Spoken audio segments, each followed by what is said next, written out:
We either have to spend less or we have to increase our revenue. At least I think we are at the beginning of the end of the ANC. We need to cut back on state spending or increase taxes.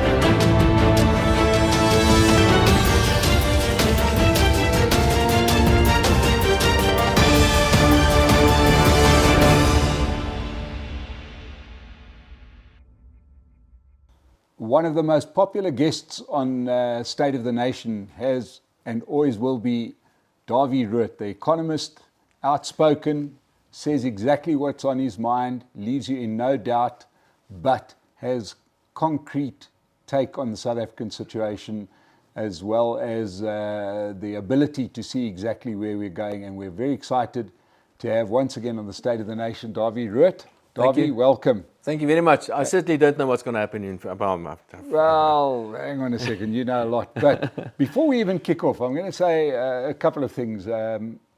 We've got so many people that watch this channel that haven't subscribed.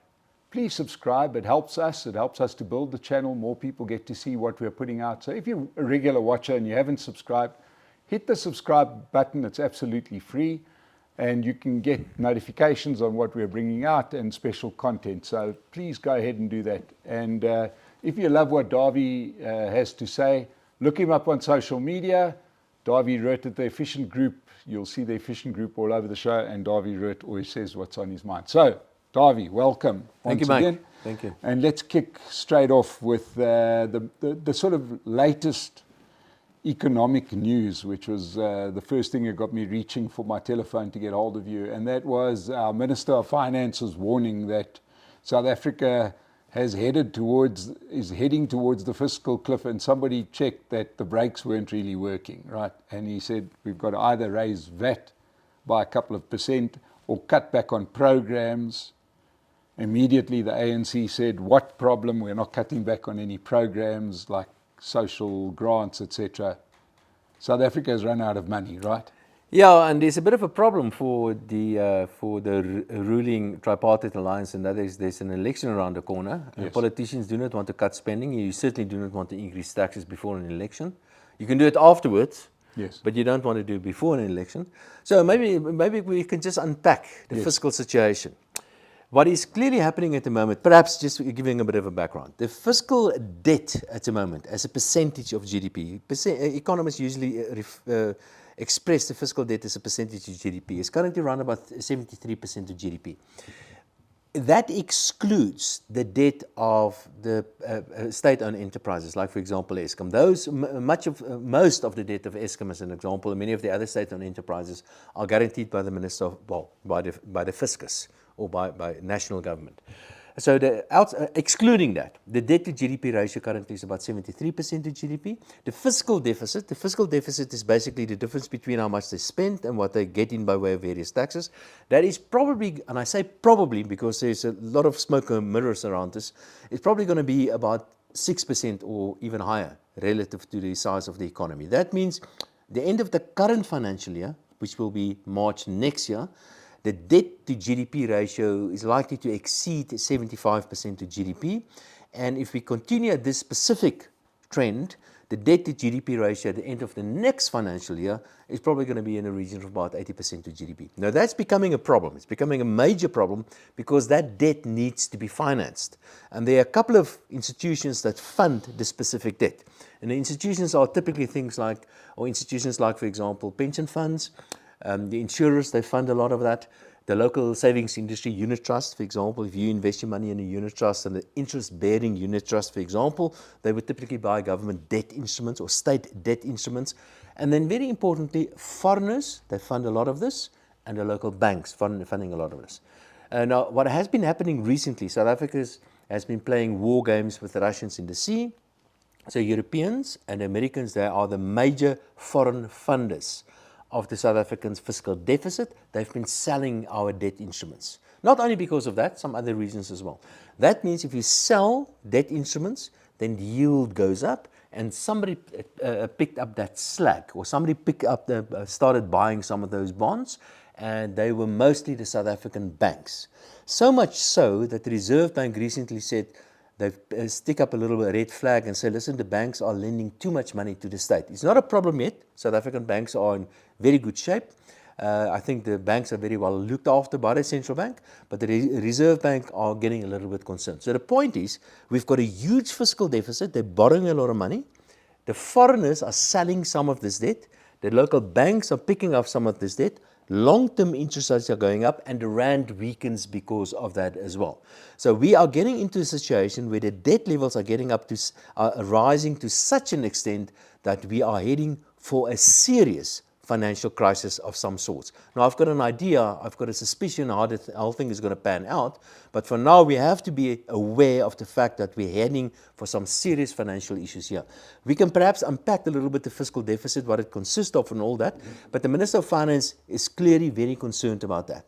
And recently what he has been saying, he went to his alliance partners and he went to his colleagues and he said, we either have to spend less or we have to increase our revenue. That means, or a combination of the two, increase some of those taxes. And of course, being politicians, and of course there's an election around the corner, his alliance partner said, no, there's no way we're going to do this. So I'm afraid we are heading for some serious financial issues in South Africa. So that is and that's not the only problems that we have. We've got problems with the state-owned enterprises and the local authorities and all of that, but the chickens are coming home to roost, and you see that in the fiscal accounts.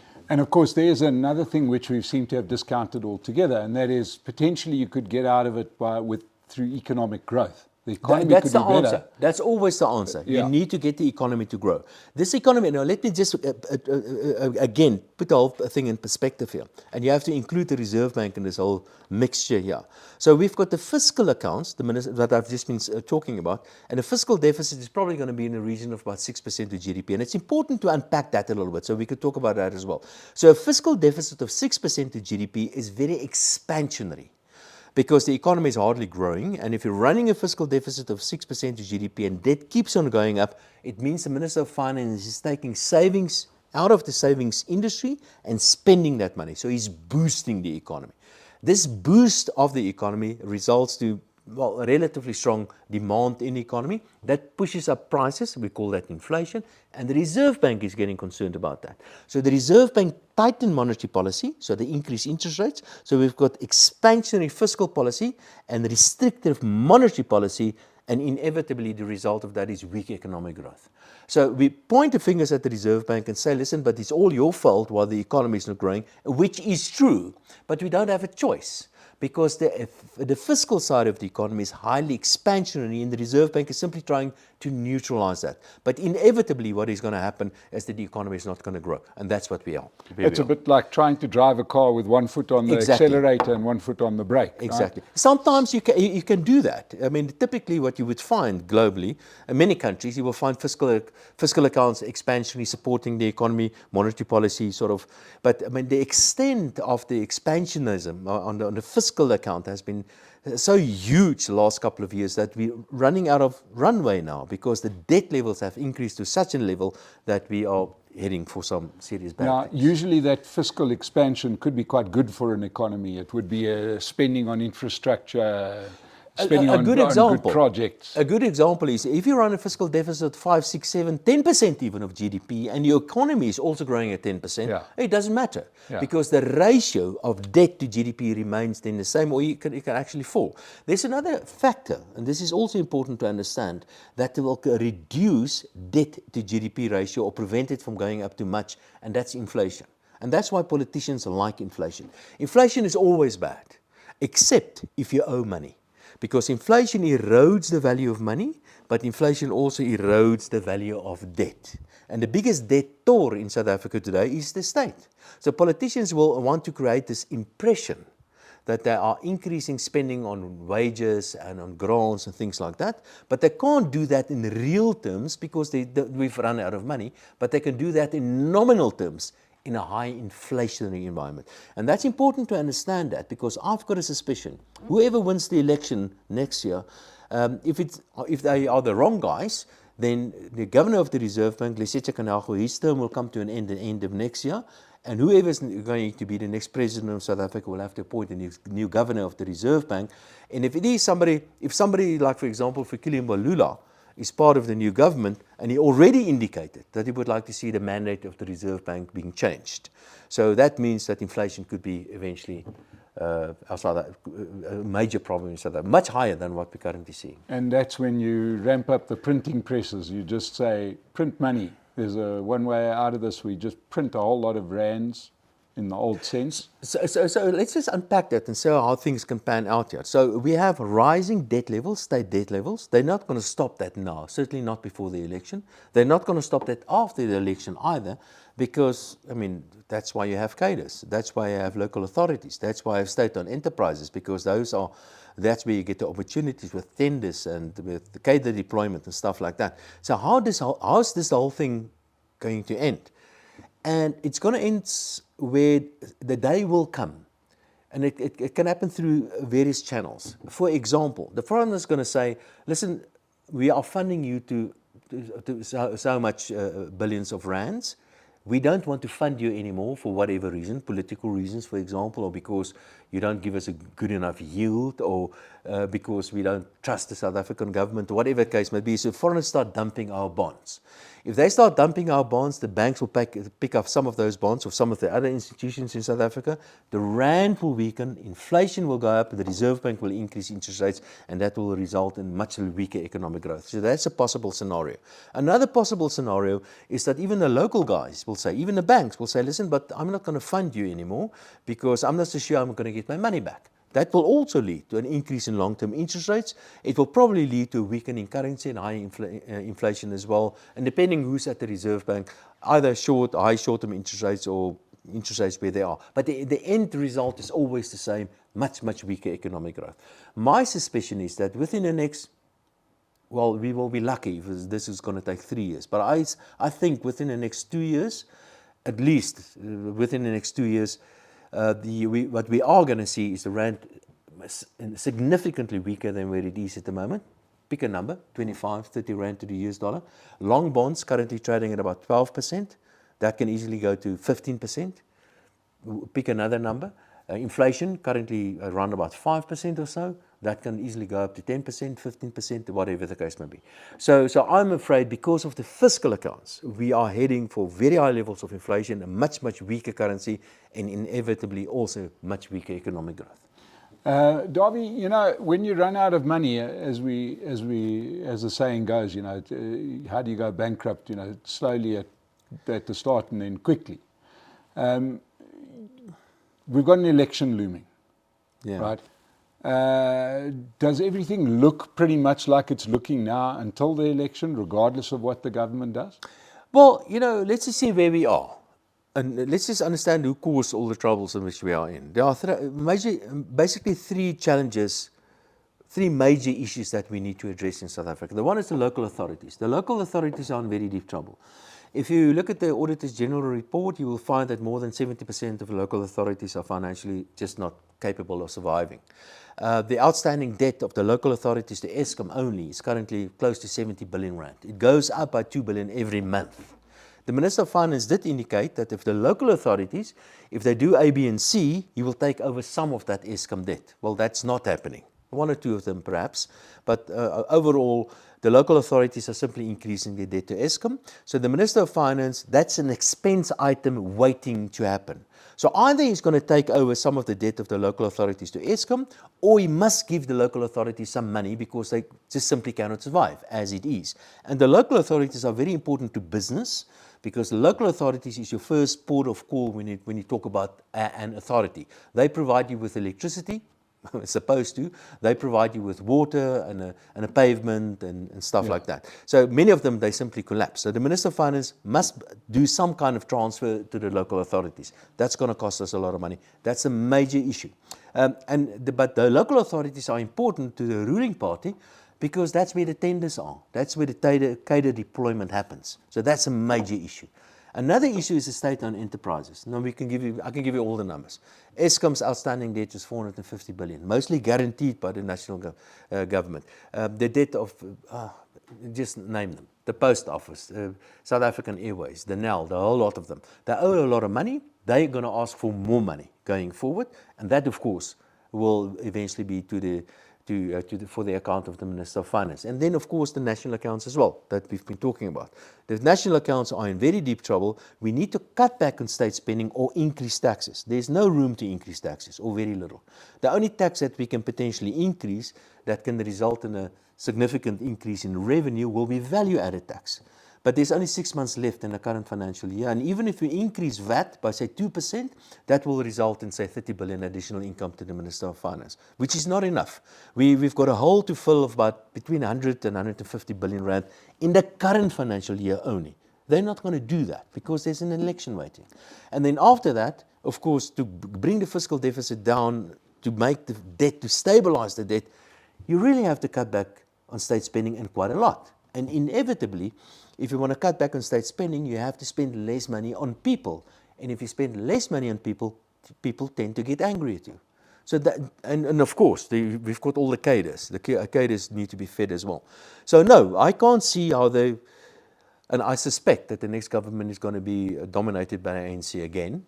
So I think for the next 5 years, we've got a bad scenario or a worse scenario.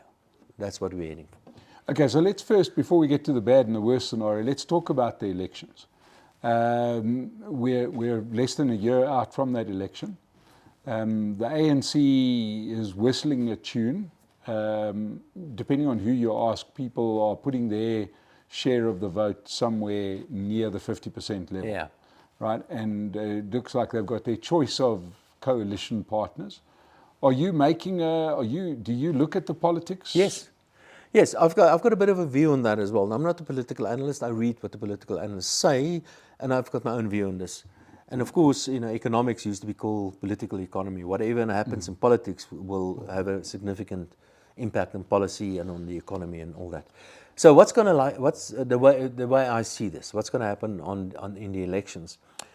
Before we get to national elections, because this is what we are talking about, I think it's important to understand that there are two things that are important to understand. Firstly, whatever is going to happen on a national level, what happens at provincial level is going to be crucially important as well. And Gauteng is a very good example. I'm pretty sure that the ANC will get less than 50% in Gauteng, and it's the richest province of the Western Cape. The Gauteng and the Western Cape are the only two so-called surplus provinces where they contribute more to the national pot than what they get out of the pot. So the richest province is a very important province. There's a lot of money, there's a lot of contracts that can be awarded. So everybody would like to be in control of Gauteng.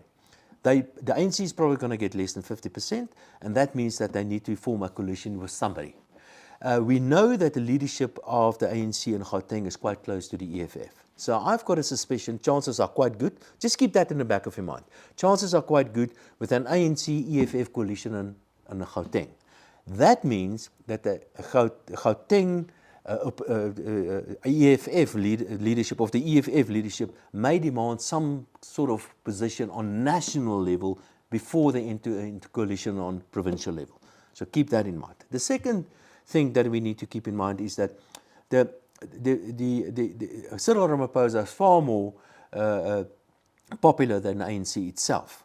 But as the ANC's support keeps on falling, I think chances increases that the ANC will recall the president. So if the ANC gets, say, 50% or so, chances are that the president will still be the president. We will still have Cyril Ramaphosa as president in South Africa. But if the ANC support falls below, say, 45%, for instance, chances are very good that Cyril Ramaphosa will be recalled.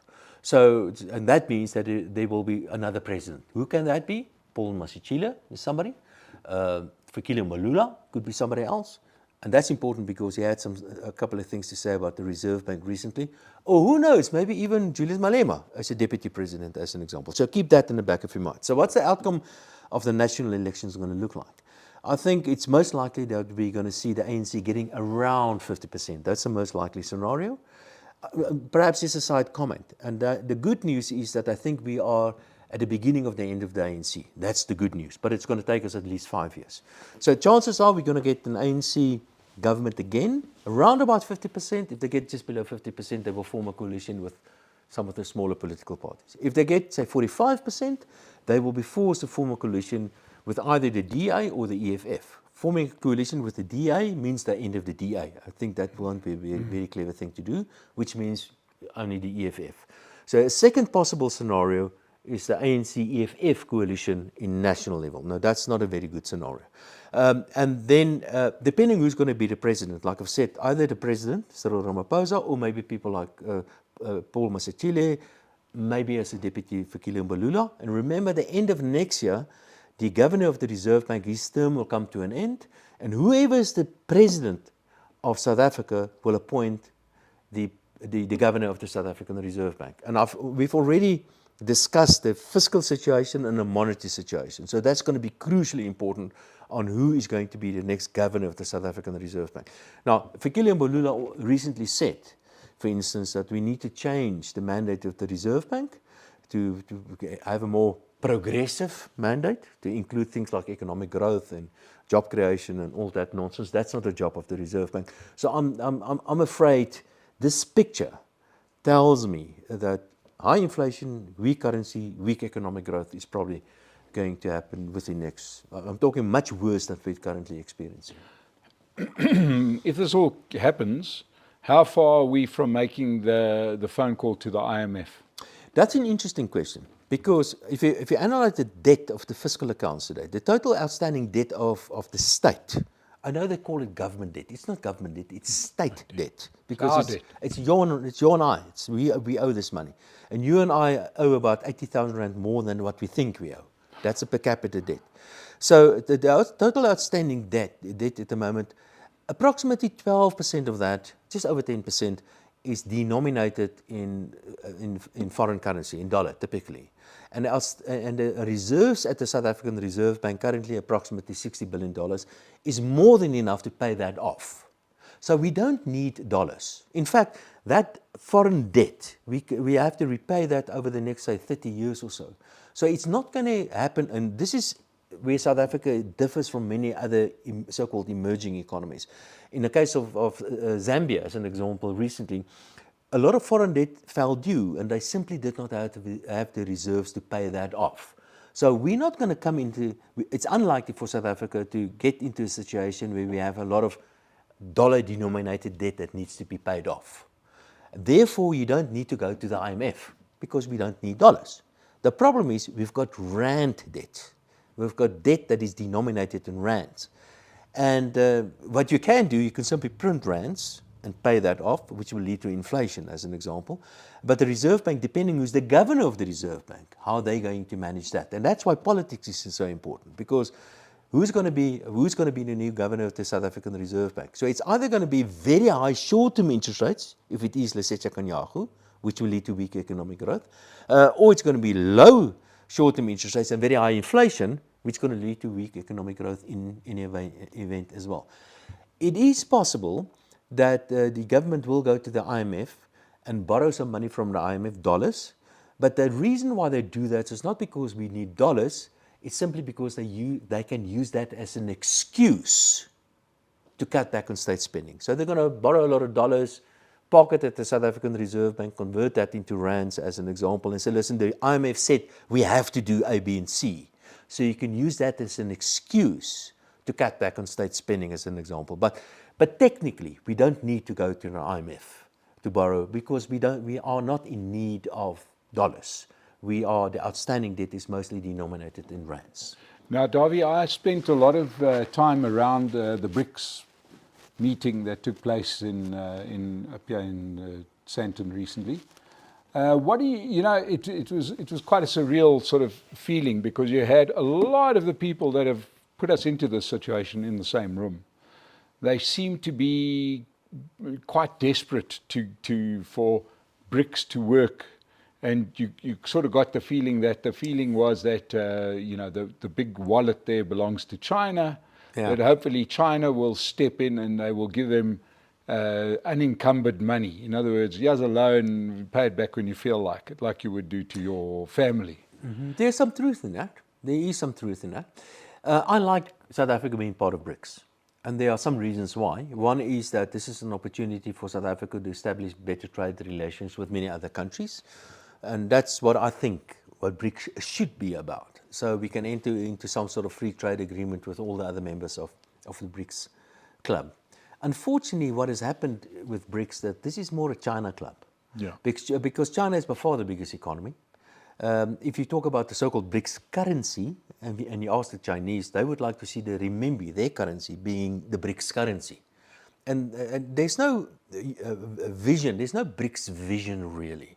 I mean, the Chinese and the Indians, they see the world completely differently. So there are some benefits for us, trade, that's one, and another one certainly is finance. And that's one part of BRICS that is working at the moment. The BRICS Bank has been quite active. The BRICS Bank can borrow money cheaper than the South African government, as an example, because it's backed by the Chinese, which is a big economy, and the Indians and the Russians don't help that much, and South Africa and so on. And we are, in fact, borrowing money from the BRICS Bank. So yes, we can borrow some money from the BRICS Bank, but it's not as if you're getting money from the China. It's like a mini IMF, if you like, that the BRICS Bank has become, and which is not a bad thing necessarily. I'm actually quite excited to see countries like, for example, Saudi Arabia being part of BRICS, because they can provide a lot of collateral, basically, for the BRICS Bank, and making more funding available for countries like South Africa and many other countries. Many other countries, not only South Africa, many countries are borrowing from BRICS. So those are the two main benefits. It's trade and finance. And we already, trade not that much. I would like to see more, but on finance we've made some progress. So now, do you see a situation where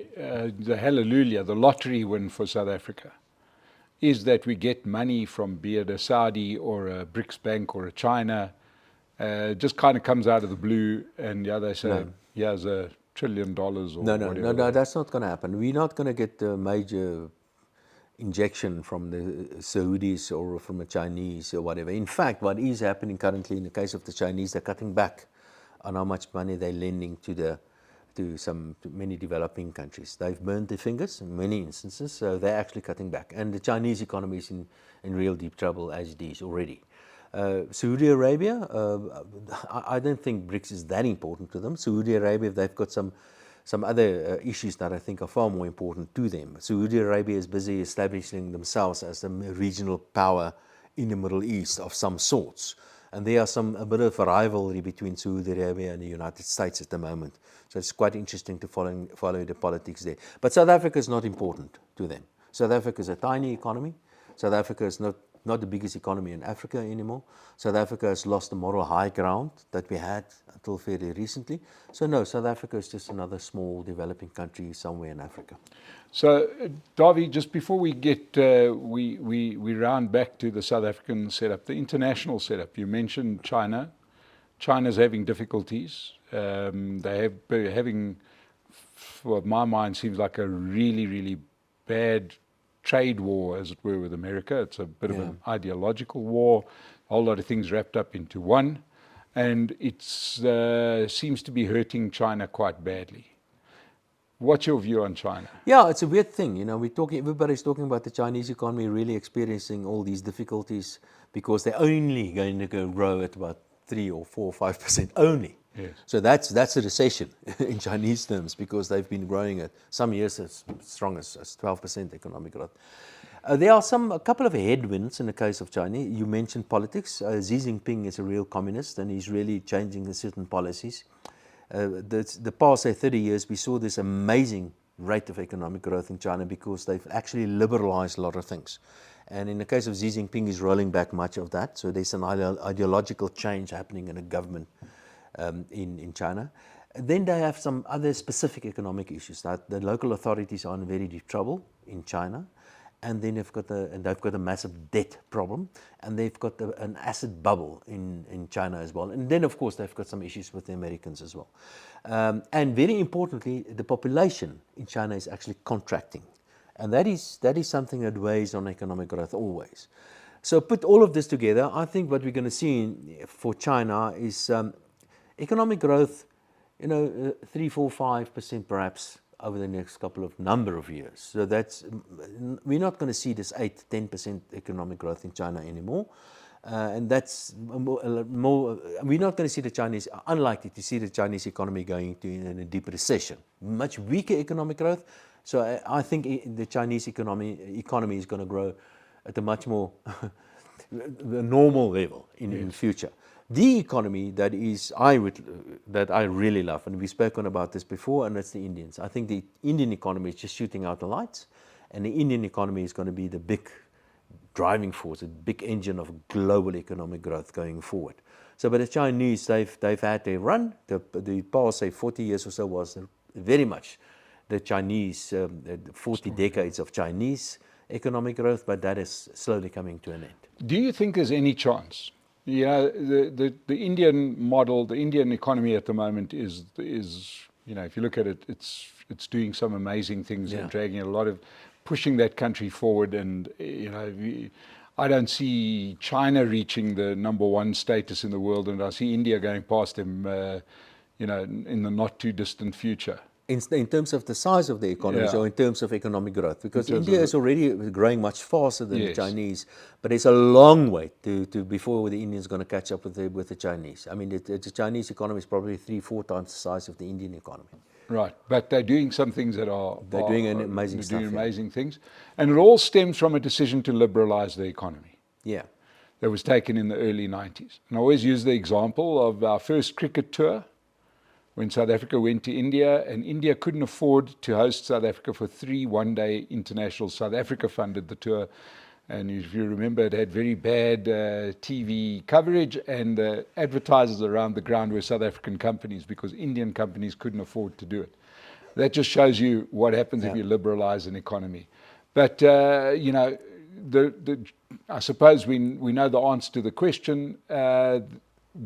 Do you see the South African government, after a bad election, ever liberalising this economy? No. No, you have to understand where, there are 3 major role players. COSATU, Communist Party, and then, of course, the vanguard party called the ANC. And they all have various functions. But fundamentally what we have in a tripartite alliance is that we've got a developmental state, or a government with a developmental mindset. A socialist government, an interventionist government, a government that believes in centralization, a government that believes they can do things better than the people, than the market.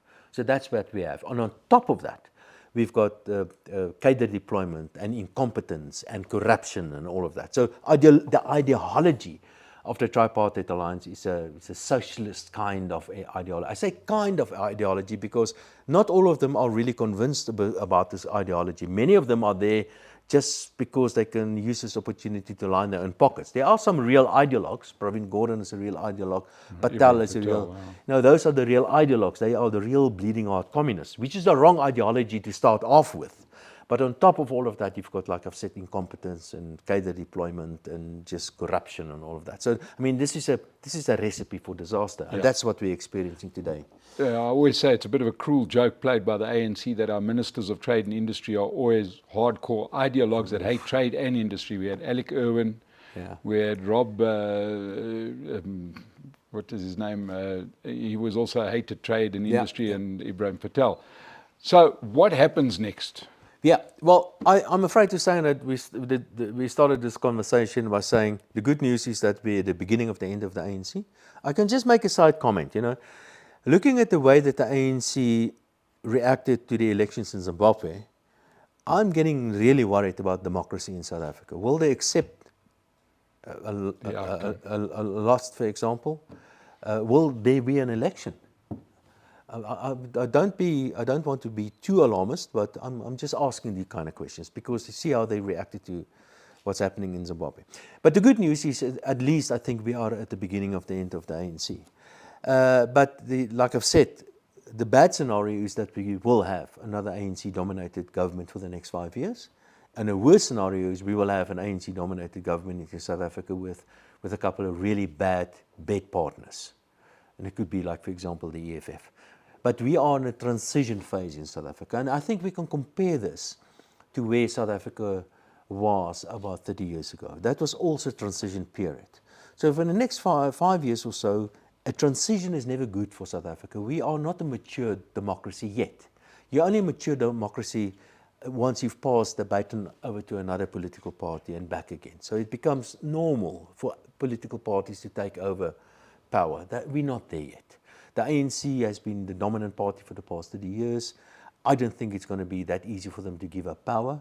I don't know whether they will accept that. And it will lead to political uncertainty. Markets don't, the economy, business don't like political uncertainty. So the next 5 years is going to be quite volatile, it's going to be uncertain, policy uncertainty, and that in itself will be bad for economic growth. And we already mentioned the fundamental issues on the fiscal accounts and all these other challenges that needs to be addressed as well.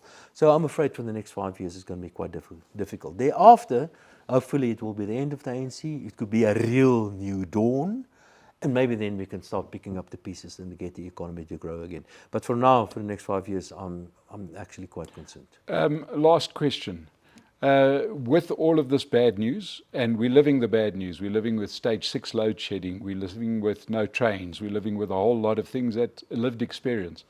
And the pain is spread in South Africa. Everyone feels the pain. In fact, you've got to say people at the bottom of the pile feel it worse than what people at the top of the pile. Yes. Do you not see much hope for a change in political fortunes as soon as the next elections? No, I don't really think we're going to see that. I think the ANC, it takes time for a liberation. We are, like I've said, at the end of the beginning of the end of the ANC. It takes some time before we can really get a liberation organization to really be pushed out from political power. I think that's where we are at the moment. But there is a bit of a silver lining. And some of the silver lining has to do with you, the press in South Africa. The press is really independent and free. The judiciary in South Africa, I think Raymond Zondo is a wonderful Chief Justice, as an example. The Reserve Bank is pretty much independent. I think the whitewash of the president with Pala was a major mistake. So that's a big worry as far as I'm concerned. But the Reserve Bank is still doing a good job. And I don't know who's going to be the next governor of the Reserve Bank. And very important to understand is that the nature of economic activities are changing and it's becoming more service-orientated, more technologically driven. And it doesn't really, politicians got far less say over our lives than what they used to have only a couple of years ago. So those are all silver linings. But unfortunately, exactly what you said is that the quality of education is really horrible. So people, especially poor people, do not have the necessary skills to participate in this advanced part of the economy, and many other things. I mean, crime in South Africa is a major problem. But you know, the progress of humankind has always been up, not a straight line, up and down, and we're also part of that, and things will get better eventually. But it could have been so much better without the destructive force called the ANC government. I want to ask you one question that comes to my mind. I've been very outspoken. The fact that many of our big businesses, big companies represented, major corporates, chose this time to go and assist the government. Yeah, I'm not so sure. I think that's a good idea. You're going to get tainted. Government, if it's successful, I don't think it's going to be successful. Perhaps I can. It's like we've got where I stay, like most people in a security complex. We've got a security company that we pay in order to look after us because security is a major problem in South Africa. Imagine the security company will come to us and say, listen, we've been doing the security. We're the only guys doing the security. You guys haven't been doing anything. You must help us with security now. You have to do the patrolling with us. That's the same kind of situation. Government has been put there to do certain things. They can't do that. And now we're going to do that on their behalf. So what's the use of having a government? I think that's a mistake. If it is successful, and I don't think it's going to be successful, government's going to take the credit for it. And if it's not successful, government's going to blame government for it, going to blame a business for that. So I think it's wrong. I think I trust the democracy. And for democracy to work properly, it's important for us, the people that vote, to see who should be blamed when things go wrong. And who should be blamed for the things that went wrong in South Africa must be the ANC government today. Let's see that, and let's use democracy to change a government and get a better government for South Africa. Well, there we have it, ladies and gentlemen. When it comes down to it, as Dawie said at the start, politics is about economics. If you are happy with the way South Africa is being governed, I think, don't vote or vote for the ANC. If you think that we need to improve things, many options out there, but South Africa is in a precarious position at the moment. Thank you so much for joining us on the State of the Nation. As I said earlier, if you haven't subscribed yet, please do so. Dawie, Roodt, thank you for joining us once again. We'll see you all again on the State of the Nation. Thank you.